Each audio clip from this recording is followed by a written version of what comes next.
what really made me want to be a police officer when I first started 11 years ago was the impact that police officers and law enforcement had on me as a child growing up.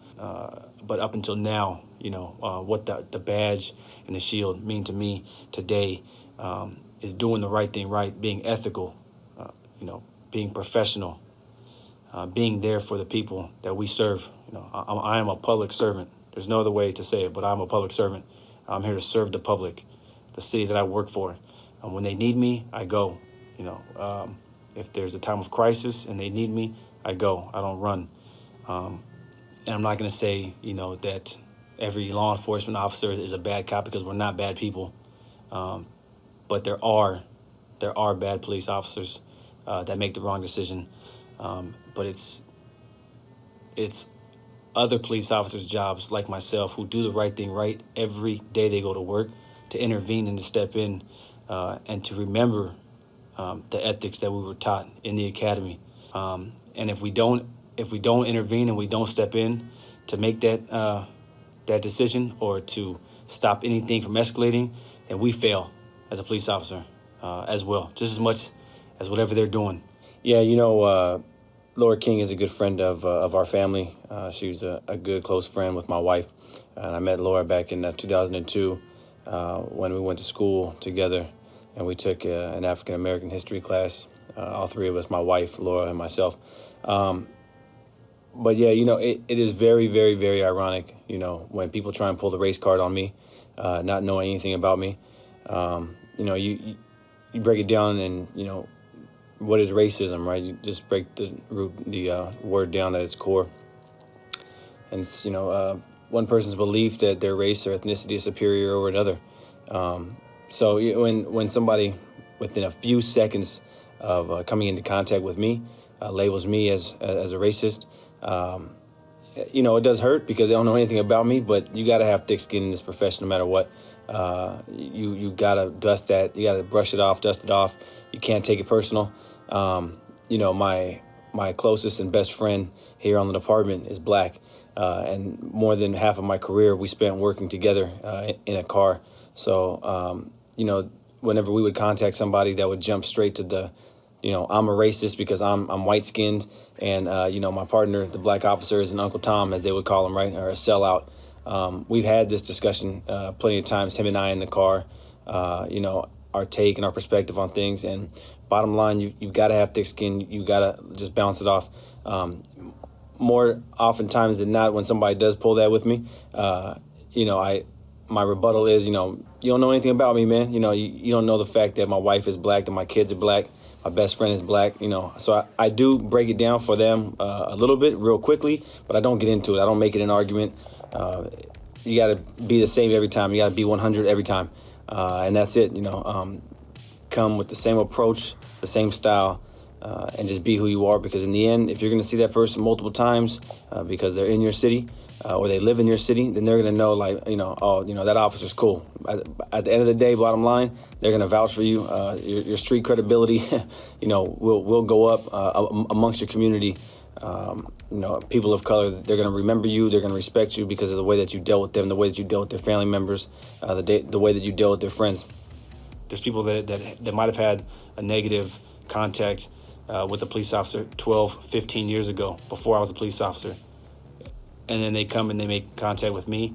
I need to make sure that it's a positive one and do my job and let them know that it's not like how it was before.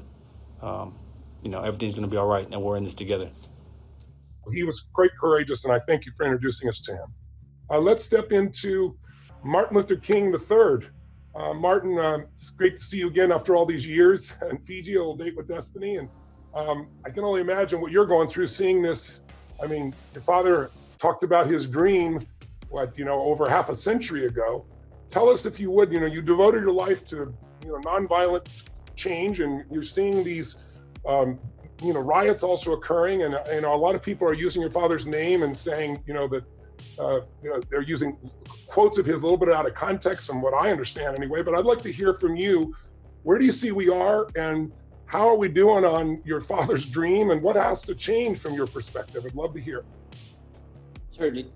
Thank you, Tony, for convening these distinguished ladies and gentlemen from around our nation. We are honored to have just an opportunity to share. Yesterday, my wife, Andrea, and my daughter, 12-year-old daughter, Yolanda, journeyed to Minneapolis, not just to share condolences to the Floyd family, but to lift them up with love and light as the thousands and maybe millions who watched the service yesterday. And certainly, perhaps the most propelling moments beyond the amazing presentation of Attorney Crump and the phenomenal remarks of Reverend Sharpton was the 8-minute and 40-second period that we all stood up and silently, emotionally were thinking about this heinous and beyond imaginable crime that a human being who was supposed to protect and serve would put his knee on the neck of an African-American man, George Floyd. And to see George Floyd constantly asking for help is more than horrific and more than any of us should have to bear. That moment perhaps has galvanized the attention of the nation and the world like no other. Victor Hugo used to say that wherever there is darkness, crimes will occur. But the guilty one is not merely he who commits the crime, but those who create the darkness. Yes. And what I feel that means is that something my father said, it won't be what those who are adversaries do, but it will be the silence of our friends that is most disappointing. This opportunity, people are no longer being silent. 52 years ago, Black men had signs in Memphis shortly before Dad was killed saying, "I am a man." All they were asking was, treat us with dignity and respect and like human beings. 52 years later, Black people and white people, and Latino and Hispanic people and others are standing with signs that say, Black lives matter. Again, requesting dignity and respect and treating people like human beings. This police officer tragically lost his humanity.